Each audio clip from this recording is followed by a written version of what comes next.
Foundation 2 weekly work. This is where personal statements and prompts are all put together. In week 1, prompt 1, I stated that in my field experience, care, trust, integrity, and respect were all factors that aid me in having authority, leading to excellent classroom management.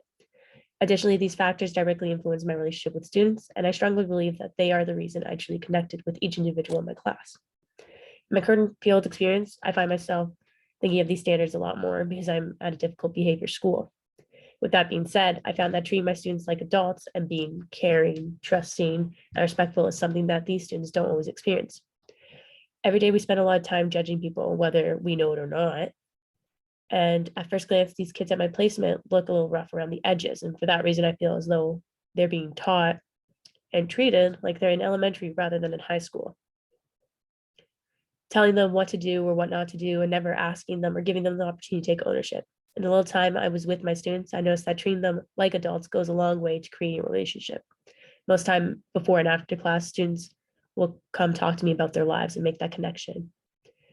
And in one of my most difficult behavior classes, my TA actually gave me props one day because they were the most well-behaved with me. And I think that's part of the connection. I also stated that I'm good at classroom management because of all the above listed. But thinking back to certain scenarios, I often applied the bump model without fully thinking about it, but it does aid me and eliminates the feeling of like, what should I do? And the panic of what should I do? Instead, I just follow the steps. And normally the students respond within the first 1 to 3 bumps, but I have had to go a little bit further, obviously through discussion with my associate teacher.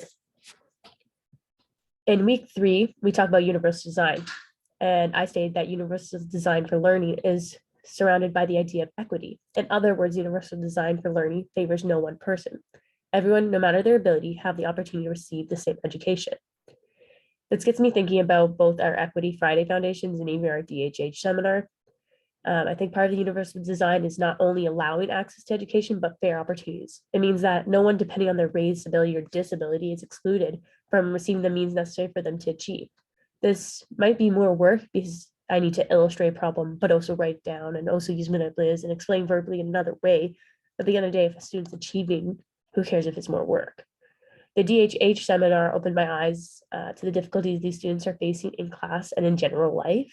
And I completely, and like all honesty, it made me want to learn further how to support the community and learners in the future.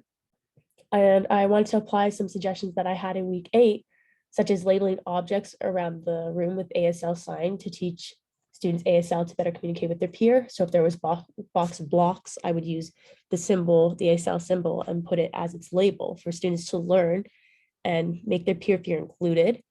And I also think that maybe I would learn the language on my own time or find better tech tools to better support them, because I think the UDL is all about just having students achieve and giving them every opportunity to do so. In week 5, prompt 2, describe how you are thinking differently about and learning now that you were in September of 2021. While I still agree with my previous statement, I want to add that I lacked appreciation for the work my teachers did. Obviously, growing up with a mom, being a teacher, I knew more than most that there was always extra work to be done, but I never truly understood how much. There's so much behind the scenes work that teachers do that I never really acknowledge. Beyond creating the unit and lesson plan, they create handouts, they create other supports, including tutoring to aid their students to achieve. My IT takes up her lunch doing things like selling pizza for her like school so they can earn money, and takes up her nights committing to extracurriculars for the kids. She honestly inspires me every day, and the kind of phys ed teacher that I want to be, or I hope to be. Students love to see her and talk to her about their issues at home through her extra work. She was able to create these relationships, and I can see they mean the world to these students. The kids at my placement just have so much resilience, and I'm genuinely happy to be placed in there because while I'm teaching them, they're also teaching me.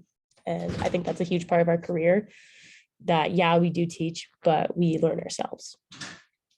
Going back to week 1, there was a prompt that asked why we wanted to be teachers.